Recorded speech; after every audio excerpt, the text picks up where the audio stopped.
So YouTube suggested I turn a toddler's grocery store meltdown into a Broadway opera. I have 4 kids, so obviously I took it seriously. I'm dressed up today. This is the hill I die on. Aisle 7 by the frozen peas. This is the hill I die on. 16 pounds of fury on my knees. The box goes in the cart or no one stands. Let me show you how this monstrosity got made. All right, so here are the saved ideas I put out there. I bookmarked. So first one, turning my landlord's rent hike notice into a whimsical Disney-style ballad. Freaking hilarious. However, my rent was not increased. Didn't really feel like doing the research on that one, but I probably will come back to that one because that is actually pretty funny. I love doing Disney parody style. And then we had, where's it at? Crafting a haunting Gregorian chant using terms from a toaster service manual. Funny on that one, but this is the one that won out. Converting a toddler's grocery store meltdown into an epic operatic tragedy. And that meltdown won because, 4 kids, every meltdown is the same meltdown. And I had Claude help me with any research for anything that was modern. And one of the biggest things I think was, and let me find the research. Yes. So the research that Claude, because Claude can find it a hell of a lot quicker how I programmed it. So one mom wrote about the bottom lip trembling, the red mist descending, toddler dropping to the floor in public view, while you feel a judgmental gaze of every person in the store, which is where the Karen line came in. And another described the awkward moment when your child lies down in the middle of an aisle and refuses to get up while you try to pry them off the floor. And every parent has experienced a meltdown. And if they say they haven't, they're lying. That was the research. It did this in a matter of a minute. Plus, pairing that with my own personal experience, because it's always good to see what's out there, what people are talking about there. And it can scour the internet a lot quicker than I can. So moving on to the actual writing of the song. All right. So I'm not going to go through every little detail here because ain't nobody got time for that, but going to give you the highlights, what I learned in this part, and what to take away for the next one. So hopefully it can help you as well as we're going through this. So I gave it the musical concept, Wicked's Defying Gravity track, and it came out with a song which what was missing here was there was no fucking hook. And a hook in music is the most memorable part of the song that people end up repeating of the song. Not to be confused with the creating content, which is to get someone's attention, stop the scroll, and have them keep watching. But it's the musical part. And if that's not in there, your song's not going to be memorable. Good thing is a lot of AI doesn't put in the hook to begin with. So just by hammering home the hook, having a good, memorable hook makes the song light years better than other ones. So we did, what was the hook? That I Will Be Heard. It just ended up sounding flat. Didn't really make sense. Let me see if I actually... There's your only warning bell. You could still fix this, Daddy. 3, 2, I will be heard.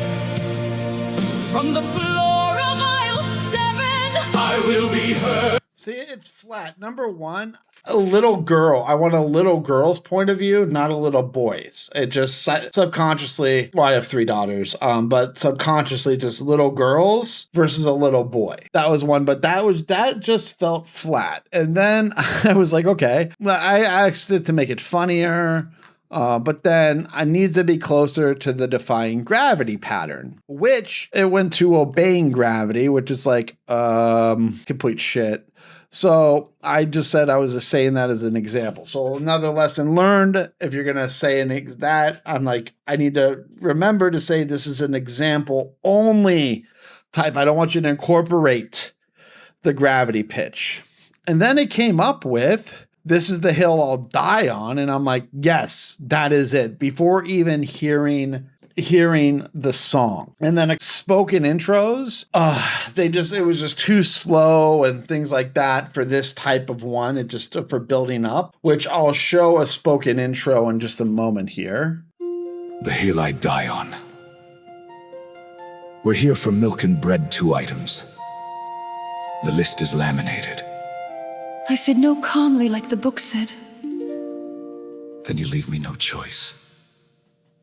Why is it so quiet? So then, see right there, it probably could just pick up right here.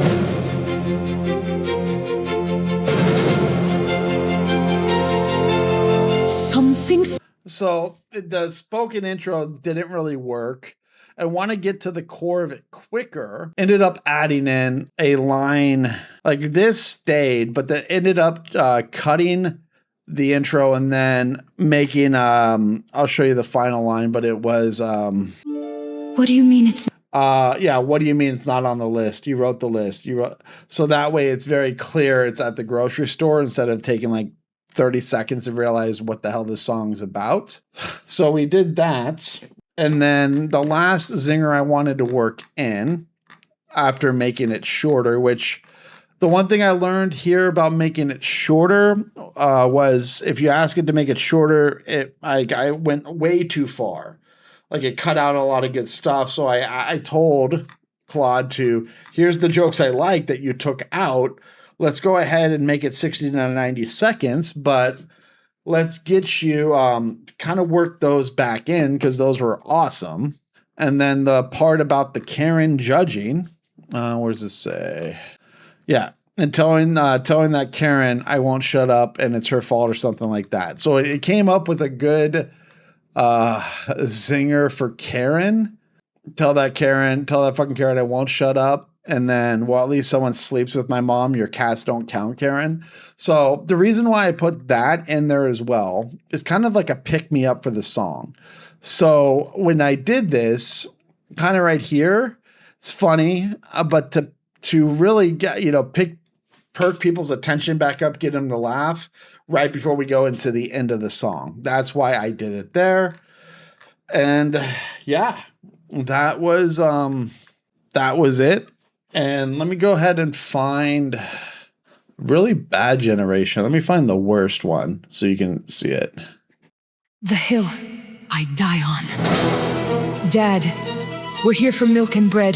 The list is laminated. Mom, you said the word, you said no. Dad.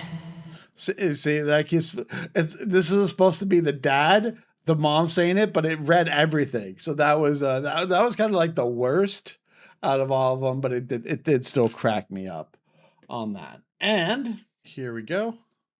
I ate the broccoli Monday. I sat through Costco twice. I skipped my nap on purpose. You thought that was an accident? I've been training for this moment my whole entire life, all 3 years of it. So that's the whole thing. I didn't sit around waiting for inspiration.